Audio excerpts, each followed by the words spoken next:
Hello बच्चों, आपका हमारे चैनल हिंदी वाणी में स्वागत है। आज हम पढ़ेंगे कक्षा 7वीं की पाठ्यपुस्तक वसंत भाग 2 का 10वां पाठ। पाठ का नाम है अपूर्व अनुभव। इस पाठ की लेखिका तेत्सुको कुरियानागी हैं। तेत्सुको कुरियानागी एक जापानी लेखिका हैं। यह कहानी मूल रूप से जापानी भाषा में लिखी हुई है तथा इसका जापानी भाषा से हिंदी भाषा में अनुवाद पूर्वा यागिक कुशवाहा जी ने किया है।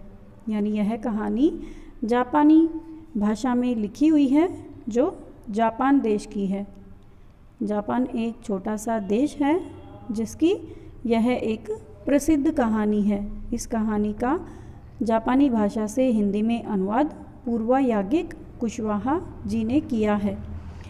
आज हम यह पाठ पढ़ेंगे तथा समझेंगे कि इसमें उन्होंने क्या कुछ लिखा है। अपूर्व अनुभव। अपूर्व का अर्थ होता है जो पहले नहीं हुआ हो, जो पहले अनुभव नहीं किया हो। और अनुभव यानी महसूस करना, यानी ऐसा महसूस करना जो हमने आज से पहले कभी भी महसूस नहीं किया है, फील नहीं किया है। सभागार में शिविर लगने के 2 दिन बाद तोतो चान के लिए एक बड़ा साहस करने का दिन आया। सबसे पहले तोतो चान नाम के एक बच्चे का जिक्र किया गया है। तोतो चान एक लड़की है जो जापान के शहर में रहती है। उसका एक साहस करने का दिन आया है, यानी उसने एक साहसिक कार्य किया है। आगे हम इसके बारे में जानेंगे। इस दिन उसे यासुकी चान से मिलना था। एक दूसरे बच्चे का नाम आया है यासुकी चान। तोतो चान एक लड़की है और यासुकी चान एक लड़का है। वो दोनों इसी दिन मिलते हैं एक दूसरे से और उनमें दोस्ती हो जाती है। इसका भेद न तो तोतो चान के माता पिता को था, ना ही यासुकी चान के।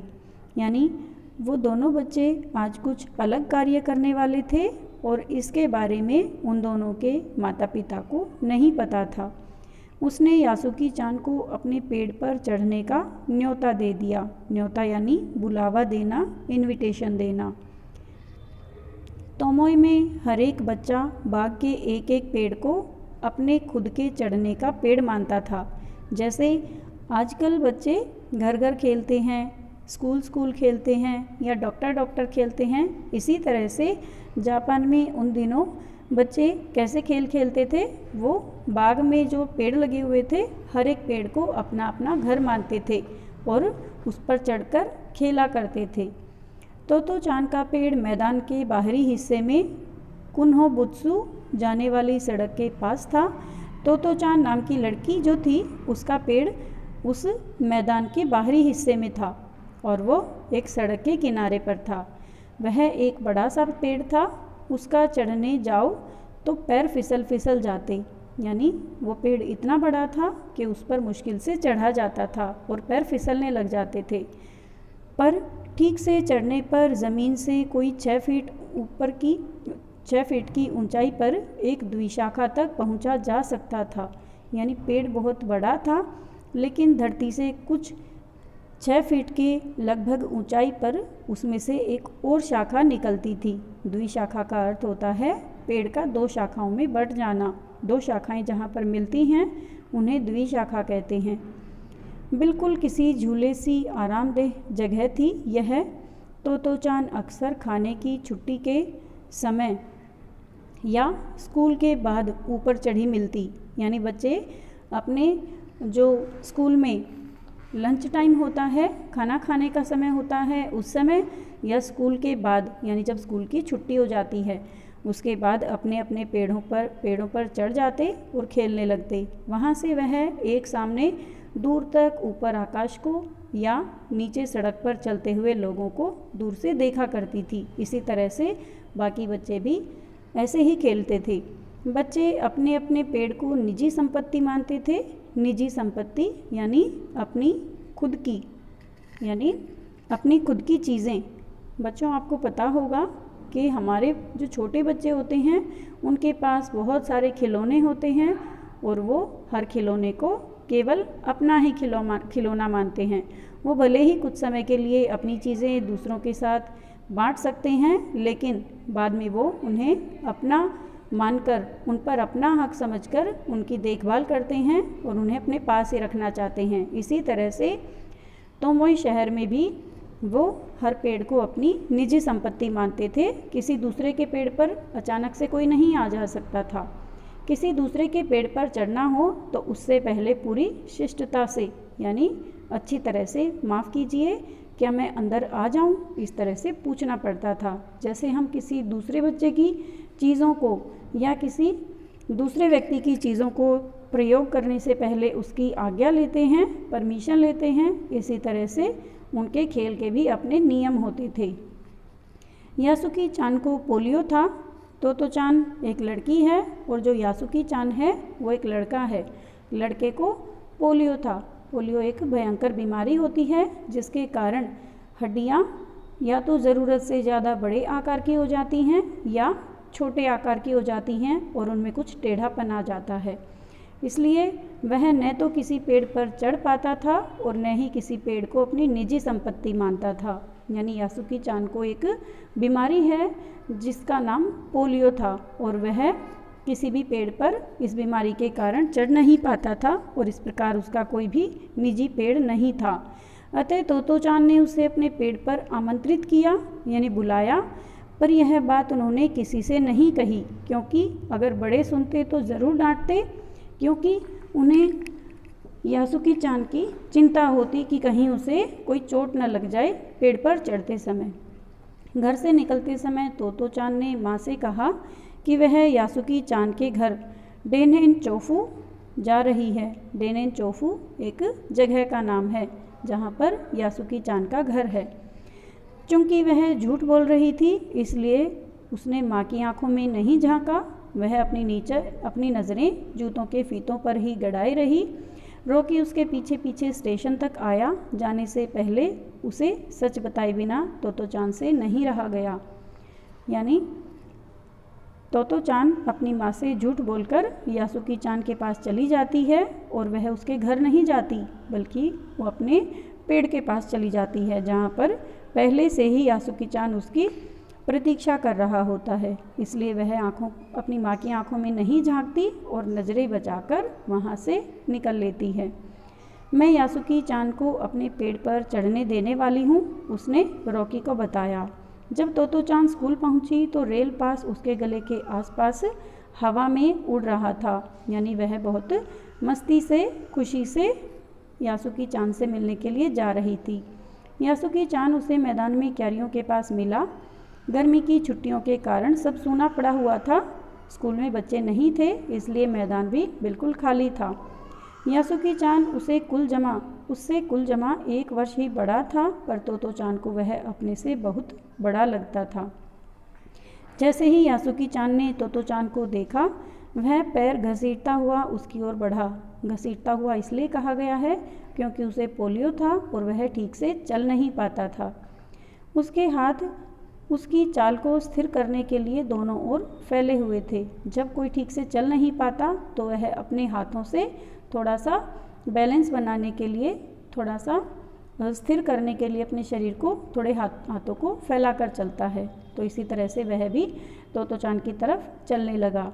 तोतो चान उत्तेजित थी। वे दोनों आज कुछ ऐसा करने वाले थे जिसका भेद किसी को भी पता न था। वह उल्लास में ठिठियाकर हंसने लगी, यानी वो खुशी में हंसने लगे। यासुकी चान भी हंसने लगा, यानी दोनों दोस्त एक दूसरे को देखकर हंसने लगे। तोतो चान यासुकी चान को अपने पेड़ की ओर ले गई और उसके बाद वह तुरंत चौकीदार के छप्पर की ओर भागी। जैसा उसने रात को ही तय कर लिया था, वहाँ से वह एक सीढ़ी घसीटती हुई लाई। उसे तने के सहारे ऐसे लगाया जिससे वह द्विशाखा तक पहुँच जाए, जहाँ पर वे आराम से दोनों दोस्त बैठ पाएँ। वह कुर्सी से ऊपर चढ़ी और सीढ़ी के किनारे को पकड़ लिया। तब उसने पुकारा, ठीक है, अब ऊपर चढ़ने की कोशिश करो। तोतो चान ने यासुकी चान से कहा। यासुकी चान के हाथ पैर इतने कमज़ोर थे कि वह पहली सीढ़ी पर भी बिना सहारे के चढ़ नहीं पाया। इस पर तोतो चान नीचे उतर आई और यासुकी चान को पीछे से धकियाने लगी, यानी पीछे से धक्का देने लगी। पर तोतो चान थी छोटी और नाजुक सी, इससे अधिक सहायता क्या करती। यासुकी चान ने अपना पैर सीढ़ी पर से हटा लिया और हताशा से यानी उदासी से वह अपना सिर झुकाकर खड़ा हो गया। तोतो चान को पहली बार लगा कि काम उतना आसान नहीं है जितना वह सोचे बैठी थी। अब क्या करे वह? यासुकी चान उसके पेड़ पर चढ़े, यह उसकी हार्दिक इच्छा थी। वह चाहती थी कि उसका दोस्त उसके साथ पेड़ पर बैठे। यासुकी चान के मन में भी उत्साह था। वह उसके सामने गई। उसका लटका चेहरा इतना उदास था कि तोतो चान को उसे हंसाने के लिए गाल फुलाकर तरह तरह के चेहरे बनाने पड़े।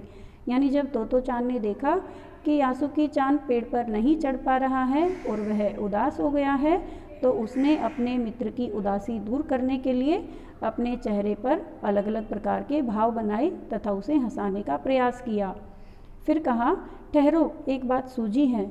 वह फिर से चौकीदार के छप्पर की ओर दौड़ी और हर एक चीज़ उलट पुलट कर देखने लगी। यानी अब वह कुछ सोचने लगी कि किस प्रकार से यासुकी चान को पेड़ पर चढ़ाया जाए।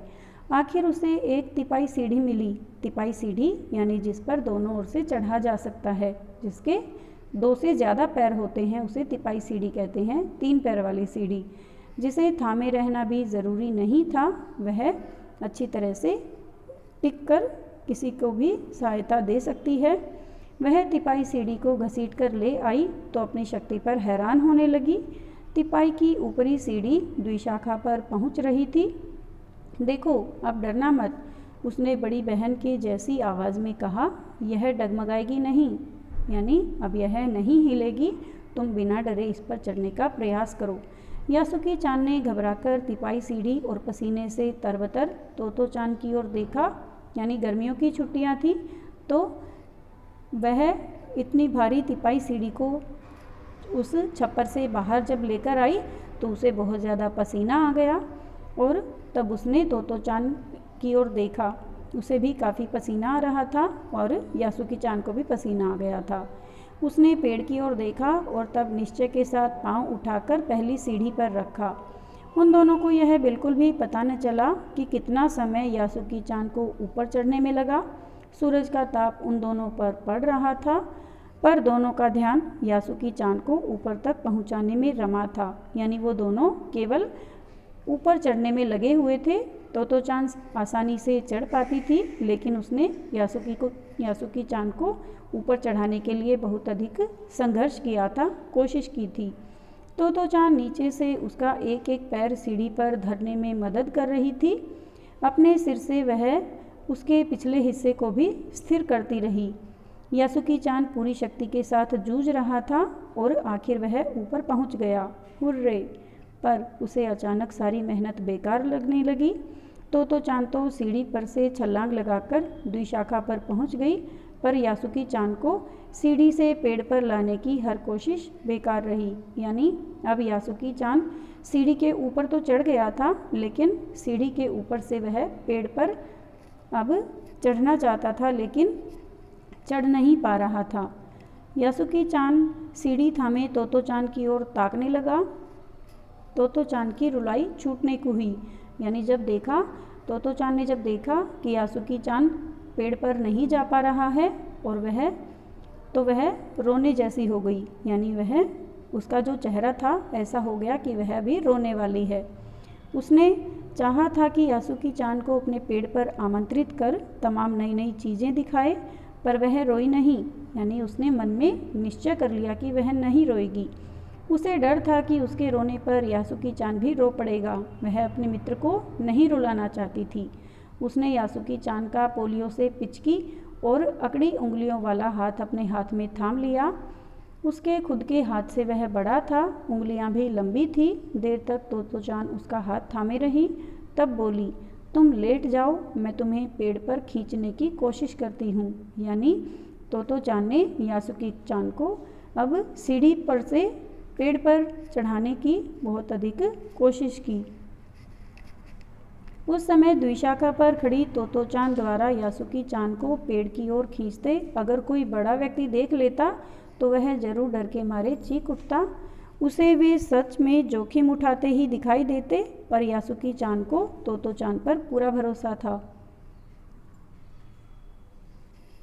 यानी यदि कोई व्यक्ति उस समय यासुकी चान और तोतो चान को पेड़ की ओर खींचते अगर कोई देख लेता तो वह ज़रूर डर के मारे चीख उठता, क्योंकि किसी ऐसे बच्चे को पेड़ पर चढ़ाना जिसे पोलियो हो, यह एक जोखिम भरा कार्य है तथा उसे किसी भी दुर्घटना का अंदेशा हो सकता है या सब लोग डर भी सकते हैं कि यह बच्चा उस पेड़ पर इस प्रकार से कैसे चढ़ रहा है।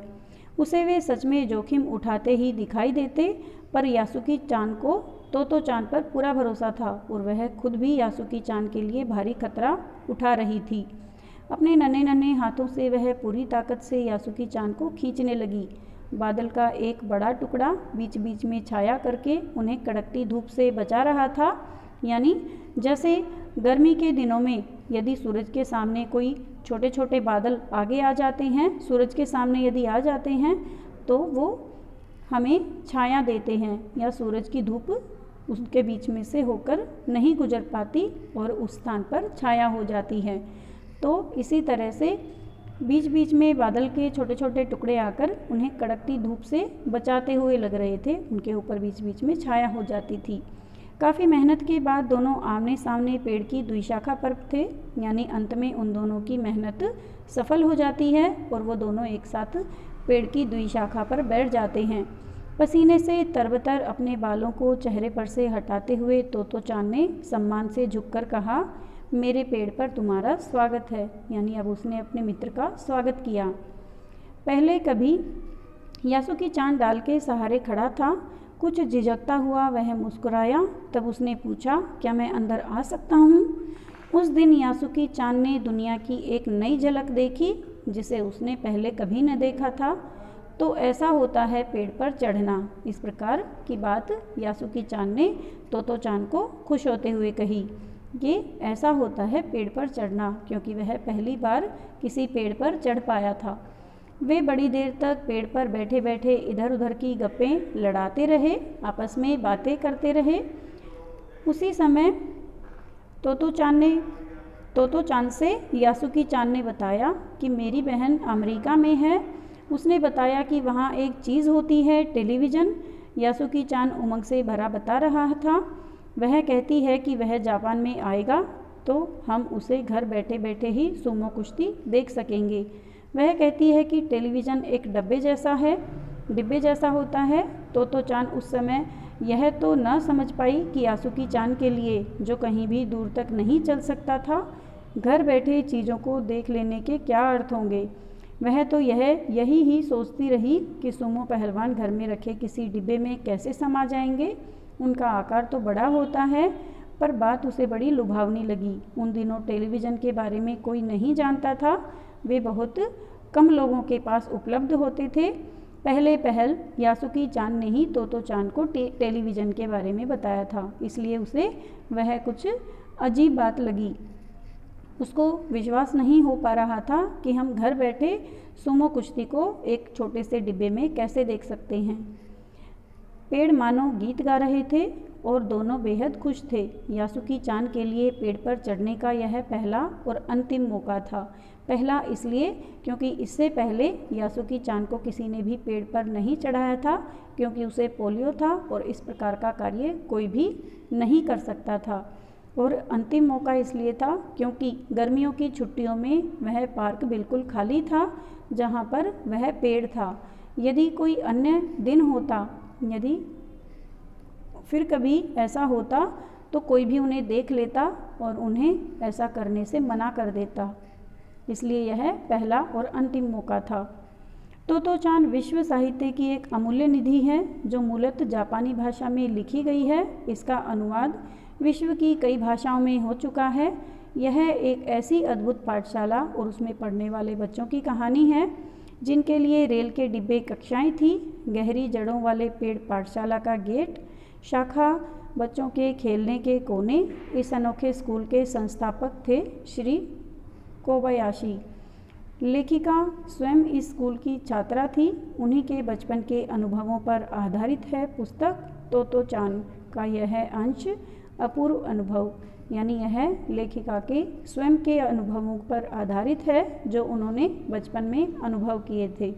इस प्रकार यह एक अपूर्व अनुभव था तोतो चान के लिए भी तथा यासुकी चान के लिए भी। उम्मीद है बच्चों आपको यह पाठ समझ में आ गया होगा। यदि आपको यह वीडियो अच्छा लगा तो आप इसे अपने दोस्तों के साथ ज़रूर शेयर करें। यदि कोई सुझाव है तो आप हमें कमेंट करके ज़रूर बताएं। अगले भाग में हम इस पाठ से लिए गए अभ्यास के प्रश्नोत्तर पढ़ेंगे। धन्यवाद।